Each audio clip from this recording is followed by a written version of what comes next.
Today's topic is how to achieve less bloating in 4 weeks. In this video, I will demonstrate a few good tips on what you can do to get rid of your bloated stomach. If you follow these steps that I am going to lay out for you today, then I'm pretty sure that you will notice an improvement within a short period of time, or maybe even within a week's time. So this video is for those who experience mild IBS symptoms and perhaps just feel that they have a little extra flatulence going on in the gut that they would like to get rid of. However, if you are one of those people who suffers from severe or chronic IBS symptoms, then I must say that this requires a longer course of treatment where lab tests must be done together with much more restrictive approach to the treatment, which can take up to 3 to 6 months.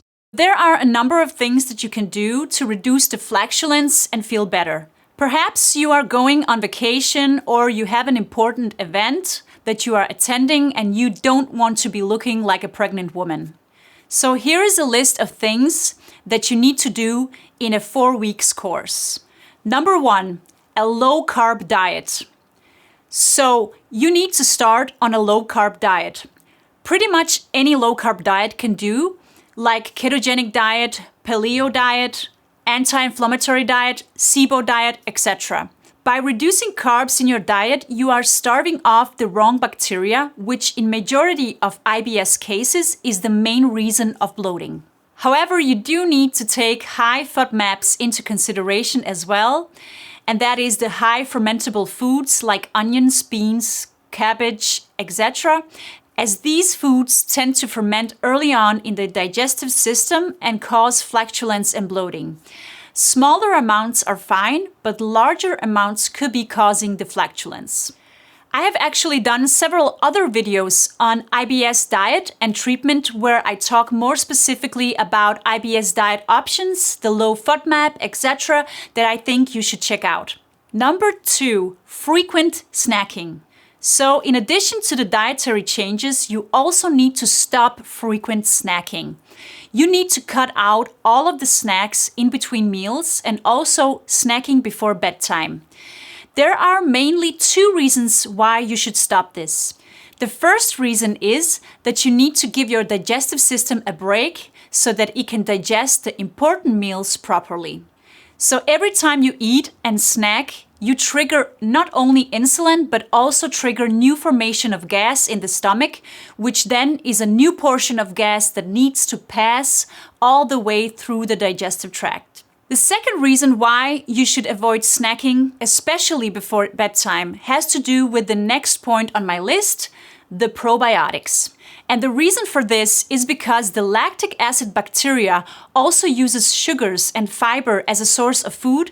And when these little guys start eating the fiber and the sugars, they then at the same time turn it into acid and gas. So this is the reason why many probiotic companies note on their product label that you should take the probiotics before bedtime or on an empty stomach, because in this way, you avoid a reaction in the stomach and formation of gas. Number 3, you guessed it, probiotics. So the probiotics are so important in IBS treatment and also to reduce the risk of flatulence in the long run. Remember to hit the subscribe button below because I'm going to post so much new content on this topic in the future regarding probiotics and their importance to the gut. But here are some of the important points that you can take from this video regarding probiotics. So recent studies have been showing that we are losing more and more lactic acid bacteria from our digestive system, especially in the Western cultures, where our way of living and our food cultures have changed drastically in a short period of time, where we are eating too much pre-made food, GMO foods, pesticides, high carb diets, and much more that are all interfering with the microbiome and the gut flora. So you need to take care of your microbiome and add some good bacteria back into the gut, which not only is responsible for proper digestive function in the gut, but it also kills bad bacteria. So this is very important.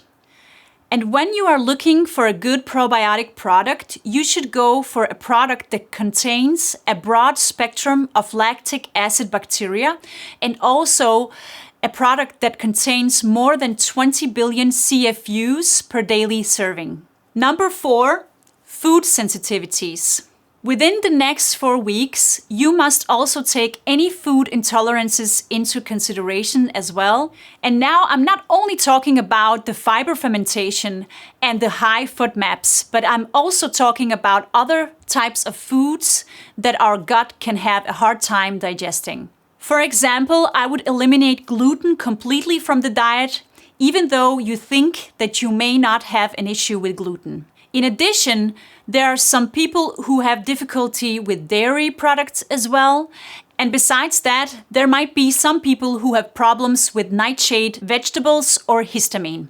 A food sensitivity test could be a good thing to use before you start your 4-week plan, which can give you some indication of what your stomach doesn't like. Not necessarily because you are allergic, but maybe just sensitive. Number 5, reduced enzymatic activity. You might also be one of those people who has a reduced enzymatic activity, which means that your gut and pancreas have a hard time producing the right amount of enzymes to help break down the food in the upper part of the digestive tract.